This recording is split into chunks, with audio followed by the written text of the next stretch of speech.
finally able to share my thoughts on Fast 10 and where it falls in the ranking of the franchise. Nobody was more excited about this movie than me.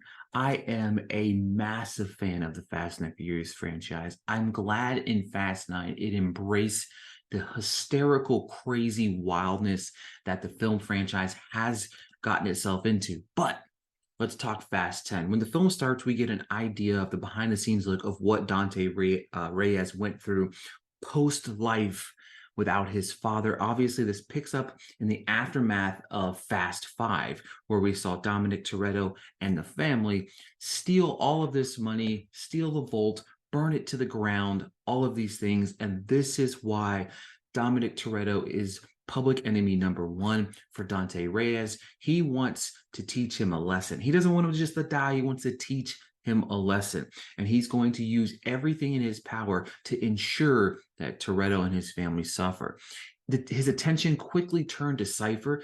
We see him take over all of her technology to really build up that army in order to go after Dominic. Of course, quickly after that, we get a nice little moment where Dominic Toretto is teaching little Brian how to drive a car. It's followed by a speech by Dom's mother. She gives a speech, and then afterwards, her and Dom have a nice little moment, which this was more of a theme of the film. Was early on, little Brian says to Dom that, he has no fears. You know what I mean? Like, he has no fears. But in quickly realizing him saying that to him, he understands that his biggest fear is losing his son, is losing his wife, is losing the family. All of those things matter to him the most. And of course, that's what Dante Reyes is trying to take away from him. As I walked into this film, I was excited. I was about as excited as a kid walking into a candy store, because there's no movie that is better at taking you away from the world that you're in and enjoying what is in front of you than this entire franchise. But I wasn't expecting the writers of this film to really go back to the roots of this franchise.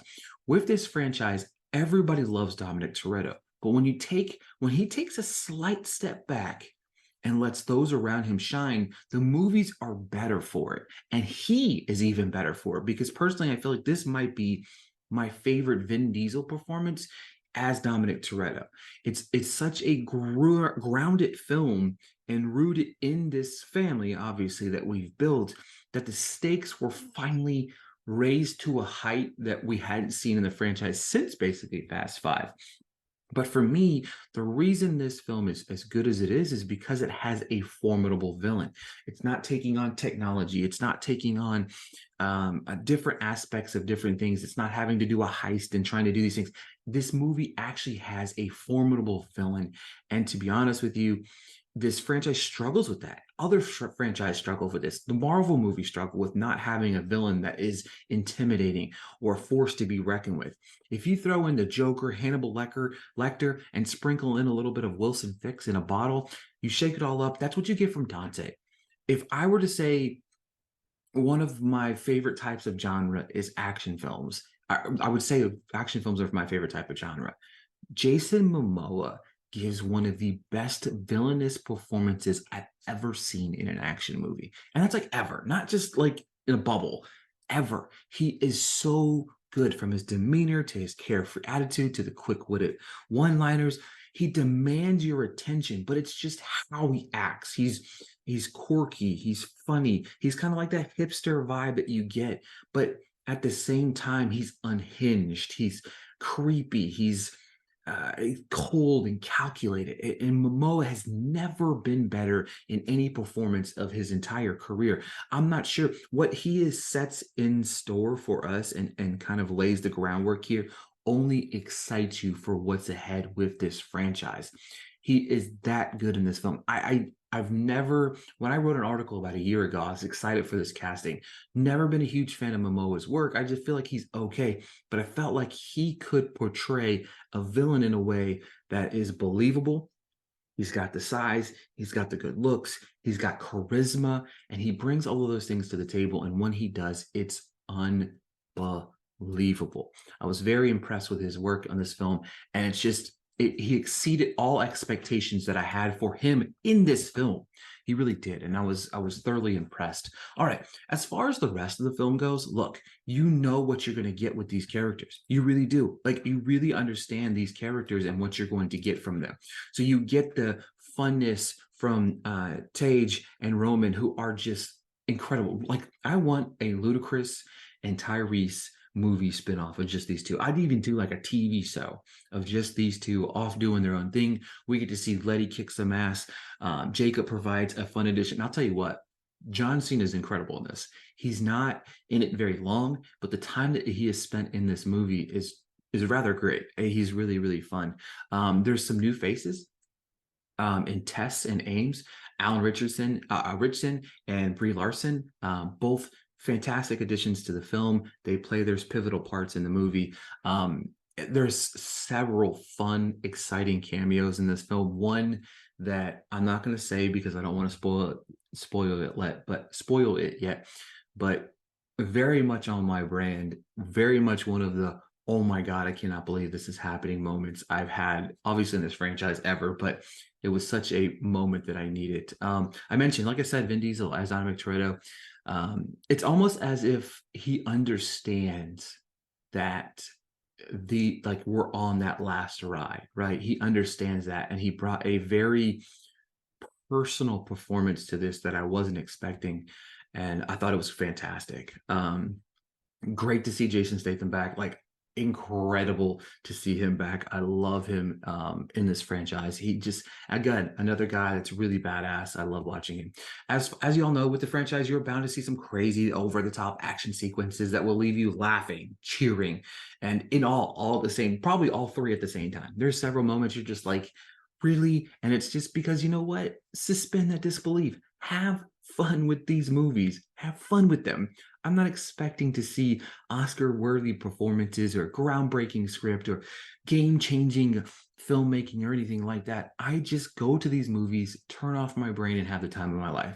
Now, the plus side with Fast and the Furious, Fast X, is it brought back a lot of the elements that would make this franchise as great as it is. But stop trying to compare these movies with these other movies that don't belong in the same bubble. It's a summer blockbuster film for a reason. Let it be what it is. You know what I mean? If you don't enjoy these movies, don't go see them. Like, you don't have to see these movies. You know what I mean? But back to all the good of the movie. Another thing, obviously, the music, fantastic. The set locations, I thought it was very well directed. There's a pretty cool, badass scene towards the end of the movie that I was like, Leterrier, I'm excited that he's coming back to do the last two movies because he was pretty fantastic in this movie. I thought his direction was good, kind of honed in, which is crazy to me because, Justin Lin, I would love to understand why he left the movie with the creative differences, but this, I'm telling you, this was fantastic. You know what I mean? It's really good. Overall, not only is Fast 10, not only one of the best movies you will see in the theaters. This is what theatrical experiences are made for. Is this type of movie? The stakes have never been higher. The action is top notch. Jason Momoa delivers the performance of his lifetime. This is just the beginning of the end of the franchise, and I am ready to see what is in store. Obviously, it's out there in the world of what the post-credit scene. I'm not going to mention it, and just in case you live in a world and you don't know what it is, very exciting for the next chapter of this franchise, and I can't wait. I really can't. I'm very, very excited. I can't wait to see what's in store. And Fast 10, I'm gonna go see it again, maybe 2 or 3 times opening weekend alone. Check it out. I promise you, it's going to be worth your time. Now, let's transition over to ranking the Fast and the Furious franchise. All right, so I recently rewatched all of them again leading up to 10. I always do this upon the new ones coming out. And each time my rankings do shift. It's crazy to think that you can rewatch some of these films and you like it more than the previous time that you saw it. But there's a lot of different shifts. There's some shift in my rankings. But coming in at number 10 will always be this film, and that's the Fast and the Furious Tokyo Drift. Look, I care a little bit more about this movie than I did 10 years ago. But no matter how often I watch this movie, Lucas Black just frustrates me in the lead role. And because of that, I just can't find myself investing into this character or these characters. But Justin Lin does incredible work behind the scenes with his with the races and stuff like that, and the direction. Fast and the Furious. Outside of Tokyo Drift, I don't really feel like there's a bad movie in this franchise. I liked Fast and the Furious as it brought the team together. But to me, it's so long, it just, I feel like they're still working out the kinks of figuring out who these characters are, who they want to be, and what they are in the future of the franchise. I look at this more of like the rebirth of the franchise, but it does, it does have one incredible opening sequence. The Fate of the Furious comes in at number 8. It's our first movie post Paul Walker. I don't look at this as a bad film, but I do think the off-screen battle between The Rock and Vin Diesel strongly comes off in this film.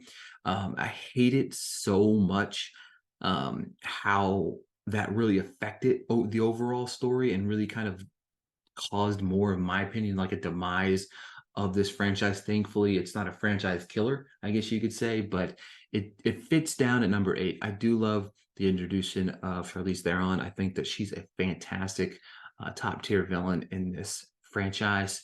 Coming in at number 7 is a movie that I adore, and that's Too Fast, Too Furious. Every time I watch this movie, I move it up my rankings. A lot of people don't like it, and personally, I feel like it's funny, it's campy, it's definitely different from one, like definitely different from one. We get that introduction to Roman and Tej, who I think are the comedy backbone of this franchise, and they continue to show that in every single one. I thought John Singleton's work behind the camera was fantastic. Paul Walker and Tyrese together, fantastic. Like, it's just brilliant. They're fantastic together. 7, Too Fast, Too Furious. Coming number 6, Fast and Furious 6. In my recent rewatch of this film, I forgot how much I liked it. It moved up my rankings quite significantly. If I remember, it's like number 8, but it's now up to number 6. Luke Evans is actually pretty great as Owen Shaw, and Dom teaming up with Hobbs made for some fun on-screen chemistry. Honestly, it makes me miss them being on the screen together. It really reminded me how great they are together on the screen. It's funny that I wrote in this thing, I really hope the rocking Vin Diesel kiss and make up before Fast 11. But I love the use of the technology within the world that kind of took the film to the next level, and I really believe that this might be one of the better shot films of the franchise. F9, for me, fully embraced what this franchise has become. Absolutely ludicrous. We had the fun addition of John Cena, who played the unknown brother of Dominic Toretto. You got Han back in the field, Helen Mirren, the return of the crew from Tokyo Drift, all while Roman and Tej go to space. I mean, what more could you really ask for? Is it a little bit over the top? Yes. Is it a little bit absurd? Yes. But it is one of the best times I've had in a movie theater. The movie got way too much hate for what it is. Furious 7. When I first watched Furious 7, it comes in at number 4. I didn't love the kind of the end of what they did there, but every time I rewatch it, it hits me a little bit deeper and deeper. I miss Paul Walker in this franchise because I felt like he was the grounded kind of emotional backbone of this franchise. Brian was like what held Dom together.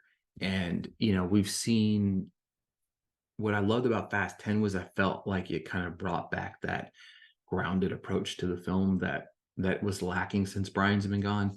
But I still love Furious 7, and it's just because it's that fitting homage to Brian, and that ending is just always going to be gut-wrenching, right? Coming in at number 3, a movie that I did not expect to be number 3. Typically, it's number 1, but the original film always has a special place in my heart. But coming in at number 3 is Fast 5. Personally, prior to Fast 10, I felt like it was the best film in the franchise. And me saying that, obviously, it being number 3, it's kind of weird. But Fast 5, single-handedly, I still believe is one of the greatest action movies ever made. It really is. The addition to Rock, Dom and his crew up the ante to ensure that they would come together at the end. From the This Is Brazil to the final heist, the final moments leading up to them stealing the vault and all of that. That entire sequence is brilliant. Like, it's one of my favorite shot sequences. Not just of this franchise, but of all time. I could watch it over and over again. It was pretty incredible to see it watching it back piece by piece in Fast 10 at the beginning of the film, but fantastic. Coming in at number 2 is going to be it's going to be Fast 10. Again, to me, this film brought everything that I love about this franchise into the foray again. It's just it's so good. Like, it's just so good. The action, the family element, Jason Momoa as Dante, bringing this formidable villain that is just cold, crazy. I'm telling you, like, it's just crazy to watch him. It's hard to kind of depict exactly what you get from this character, but for me personally, it was so it was Joker like. It was kind of Hannibal Lecter-ish. It was kind of this unhinged, crazy madman with nothing to lose, ready to make these people pay for their actions. It's incredible. I'm telling you, I can't wait to watch it again. Coming in at number 1 is The Fast and the Furious. Owen Shaw said this in Fast and the Furious 6. A street kid starts out selling DVD players in East LA, ends up heisting $100 million in Rio. It's wild to hear that and watch this film to see how far they've come, right? You watch the original, it's insane. The Fast and the Furious is and always will be the OG that started this incredible franchise, and I think is one of, if not the greatest action franchise of all time. It's every time you watch it, it's nostalgia. I watch it and rewatch it. Like Fast 5 and the Fast and the Furious always bump from 1 to 2, 2 to 1, 2 to 1, 1 to 2, but this one just kind of always has to come back to number 1, just based on this is where all started. This is where all the family started. You know what I mean? To me, it has that nostalgia factor to it. So a quick rundown of the rankings again. Coming into number 10, The Fast and the Furious Tokyo Drift. Number 9, Fast and the Furious. Number 8, The Fate of the Furious. Number 7, Too Fast, Too Furious. Number 6, Fast and the Furious 6. Number 5, F9. Number 4, Furious 7.